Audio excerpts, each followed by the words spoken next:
আসসালামু আলাইকুম, welcome back to diamonds cooking world. একটি মাত্র রুই মাছের মাথা দিয়ে কিভাবে সুস্বাদু মজাদার কচুর ছড়া রান্না করা যায় আজকের ভিডিওতে আমি তাই দেখাবো। হাফ কেজি পরিমাণ কচুর ছড়া এবং একটি রুই মাছের মাথার অর্ধেকটি আমি কেটে ভালো করে ধুয়ে নিয়েছি।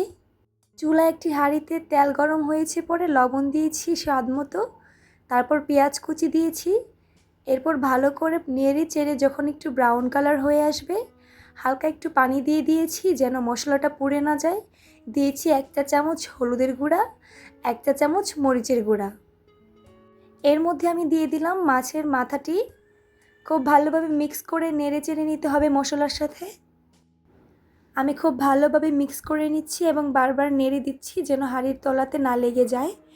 এরপর আমি অল্প একটু পরিমাণের পানি দিয়ে দিব, কারণ মশলাটা প্রায় মাছের সাথে কষে গিয়েছে। আমি হালকা একটু পানি দিয়ে পরিমাণ মতো পানি দিয়ে আমি ভালোভাবে আবারও কষিয়ে নিব। এরপর আমি এটাকে ঢাকনা দিয়ে ঢেকে দিব কিছুক্ষণের জন্যে। আমি প্রায় 2 মিনিট ঢাকনা দিয়ে ঢেকে রেখেছিলাম। তারপর দেখুন কি সুন্দর বলক এসেছে। আবার একটু ঢাকনা দিয়ে ঢেকে রেখেছি। এ পর্যায়ে পানি কিন্তু শুকিয়ে গিয়েছে। এতে করে মাছটা কিন্তু খুব ভালোভাবে ভাজা হয়ে গিয়েছে এবং মশলার সাথে মিশে গিয়েছে।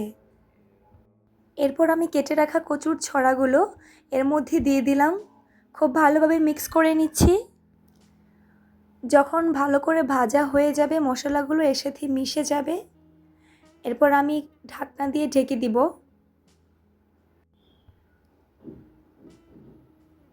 কিছুক্ষণ পর দেখুন খুব ভালোভাবে মশলার সাথে মিশে কষে গিয়েছে। এরপর আমি দিয়ে দিব কষানোর জন্য আবারও পরিমাণ মতো হাফ কাপ পরিমাণ পানি দিয়ে আরও ভালো করে এটাকে কষিয়ে নিব। যত ভালো করে কষিয়ে নেবেন তত বেশি মজাদার হবে এবং সুস্বাদু হবে। কচুর ছড়া কিন্তু বিভিন্ন ধরনের মাছ দিয়ে রান্না করা যায়, তবে রুই মাছের মাথা দিয়ে রান্না করলে কিন্তু স্বাদটার পরিমাণ খুবই বেশি বেড়ে যায়। আপনি অল্প পরিমাণ মাছ দিয়ে কিভাবে সুন্দর করে মজাদার করে কচুর ছড়া রান্না করতে পারেন, আমার এই রেসিপিটি দেখে যদি ট্রাই না করুন তাহলে কিন্তু বুঝবেন না।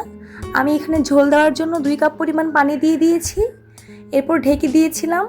যখন বলক চলে আসবে এরপর আবার আমি একটু নেড়েচেড়ে ঢেকে দিয়েছিলাম। এই পর্যায়ে কিন্তু আমি ঢাকনাটা তুলে চুলার আঁচটা একটু কমিয়ে রাখবো। এতে করে আস্তে আস্তে করে খুব গাঢ় একটা ঝোল হবে। এরপর আমি লাস্ট পর্যায়ে এসে ধনিয়া কুচি দিয়ে দিয়েছি। এই যে দেখুন আমার আজকের রেসিপিটির ফাইনাল লুক কত সুস্বাদু মজাদার। আজকের মতো এখানেই বিদায় নিলাম। Please subscribe my channel.